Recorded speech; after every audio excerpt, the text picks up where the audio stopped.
यह है अजय कार्तिक की 1 मिनट स्टोरी। ये कहानी एक राजा की जो अपनी बेटी की शादी करवाना चाहता था। राजगुरु को बुलाकर के कुंडली दिखवाई। राजगुरु ने कुंडली में देखा कि इस लड़की के भाग्य में बहुत कुछ अच्छा लिखा है। तो गुरुजी के मन में लालच आ गया। उन्होंने राजा को एक चाल में फंसाया और राजा से कहा कि अगर आपने अपनी मर्जी से इस बच्ची की शादी की तो इसका अंत निश्चित है।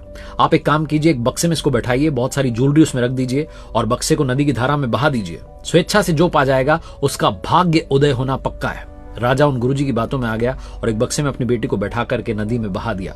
वो बक्सा जब बहता बहता आगे जा रहा था तो गुरुजी दौड़ते हुए अपने स्कूल में पहुंच गए, जहां गांव के बच्चे को पढ़ाते थे, और गांव के बच्चों से कहा कि जाओ नदी किनारे जाओ, एक बक्सा बहता हुआ रहा है, उसको लेकर के आओ, मेरे कमरे में रख देना और बाहर से दरवाजा लगा देना। मैं लाख चिल्लाऊं, खोलना मत।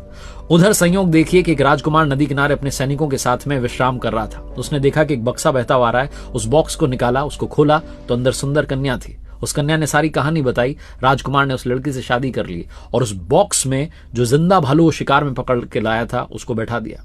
बॉक्स को फिर से नदी में बहा दिया। उधर स्कूल के बच्चों ने जब वो बक्सा देखा तो उस बॉक्स को उठा करके लाया, गुरुजी के कमरे में रख दिया, बाहर से गेट लगा दिया। गुरुजी ने जब वो बॉक्स खोला तो अंदर कन्या नहीं भालू था। भालू ने गुरुजी की जान ले ली। बहुत छोटी सी कहानी जो बताती है कि जो होनी है वो होकर के रहेगी। अपने कर्मों को सुधारिए, आपके फल भी सुधरने शुरू हो जाएंगे। याद रखिए, छोटी सी कहानी लाइफ का सार बताती है।